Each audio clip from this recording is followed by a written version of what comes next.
Evo nas opet, dragi moji. Saša je sa mnom tu. Pomaže mi oko odabira mobitela. Naime, ne oko odabira mobitela, nego više oko savjetovanja u vezi jednog određenog, a to je Samsung S7 Edge. Tako je. Meni se ovaj mobitel jako sviđa, iako ga nikad nisam koristila. Baš zato mi je potreban Saša da mi objasni nešto više o njemu. Sviđa mi se njegov dizajn, sviđa mi se boja mi je prekrasna zlatna i ono što se meni sviđa i znam o njemu, a to je da ide u vodu i doslovno možete videa snimati pod vodom. Je li istina? Istina. To je nešto što je mene privuklo. A sad mi ti obrazloži zašto bi on bio dobar za mene, onako, za jednu curu da ga kupi, koje su njegove performanse, na koji način funkcionira i... Mislim, svaka čast na odabiru, to je izvrstan telefon, Samsungov novi model. Ne samo za cure, nego i dečki ih vole. Da. Konkretno, evo ovaj video koji gledate se snima na upravo tako jednom S7. Zapravo svi videi koje gledate od naših izvučena su snime. Tako je. I možete vidjeti da snima video gotovo na razini profesionalnih kamera, što je do prije 2 godine bilo apsolutno nezamislivo za neke mobitele. Znači evo, kad smo već krenuli s tim, u svakom slučaju dobit ćeš najbolju kameru na tržištu trenutno. Dobro. To je sam vrh po kvaliteti i fotografija i videa. Da, on ide u vodu, ima IP68 certifikat koji kaže da može ići 1,5 m na pol sata. Ali to treba biti slatka voda, znači ako planiraš ići u more... Dobro. Znači možda bazeni. Bolje ne. Bazeni? Da, bazene možeš ti u more, ali ga treba dobro isprati. A šta je sa klorom? Opet uvijek ga isprati u čistoj vodi. Dobro, uvijek ga isprati u čistoj vodi. Ja najviše to volim reći da je to otpornost na prskanje, ako ti padne u loku možeš dok tuširaš pričati na njega. Upravo da bi to. baš ronio s mobitelom od 6.399 kuna.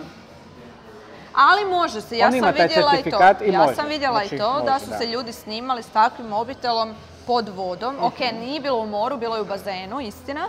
Ali recimo ako imate dijete doma, imate novi mobitel i ne morate se bojati da će ga ono uzeti, baciti u sudoper, da će ga zaliti, da će ga negdje, ne znam, uništiti.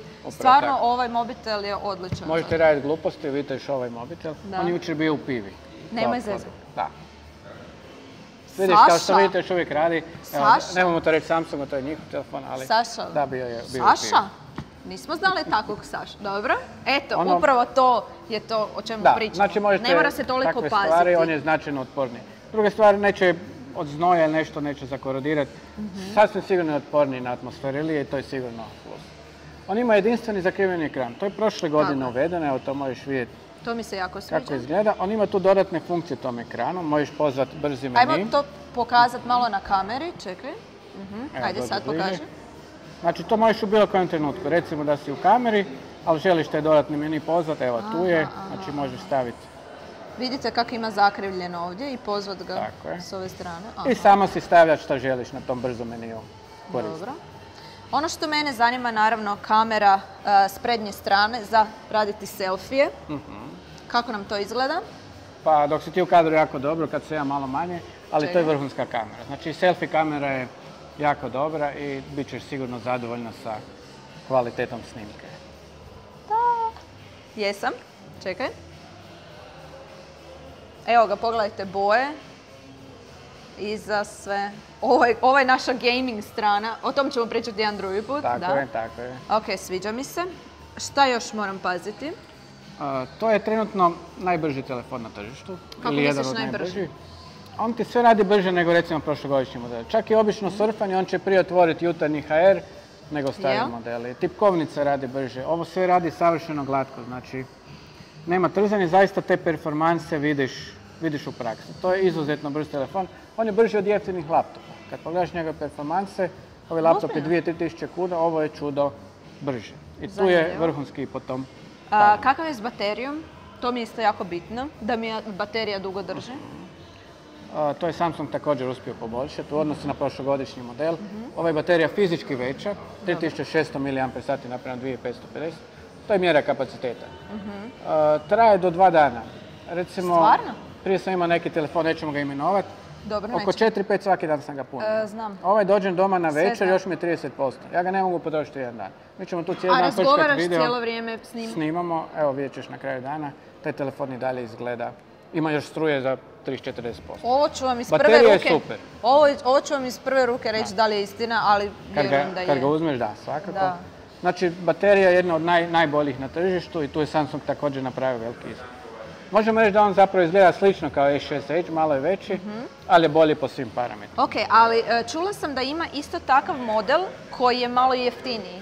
Recimo ljude koji ne žele previše potrošiti. Da, naravno, to je premium top model, njegova cijena ne može biti neka izuzetno jeftina, ali zato imaš možda S7 obični, znači nije Edge.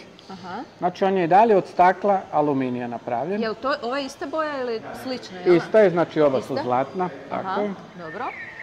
Zapravo su isti mobiteli, je li tako? Imaju sve iste? Sve isto, jedno ova ima manju bateriju. Evo, ako ćemo Joj, kako su ovo ptičice? To je Angry Birds neko pada.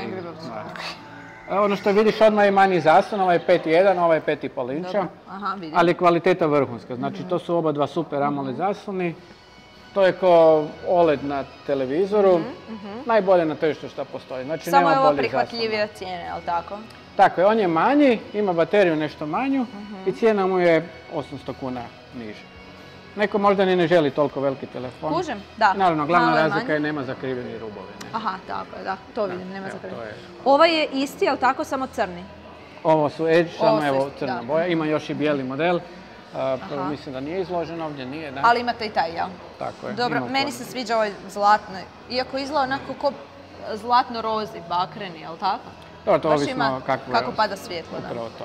To mi se sviđa. Ali trenutno se može bez ikakve zadrške reći da je ovo najbolji telefon na tržištu. Znači, dok ne dođe novi HTC i LG, ali i tada će se oni morati dobro znojiti da pređu Samsung S7 Edge. Onda mogu reći da si me nagovorio. Drago mi, nećeš pogriješiti, evo, super. Da, evo, baš sam htjela malo više znati o tome i hvala ti puno na svim savjetima i na objašnjenjima. Naravno, pozdravljamo naše drage gledatelje, do sljedećeg puta i do sljedećeg videa. Vidimo se!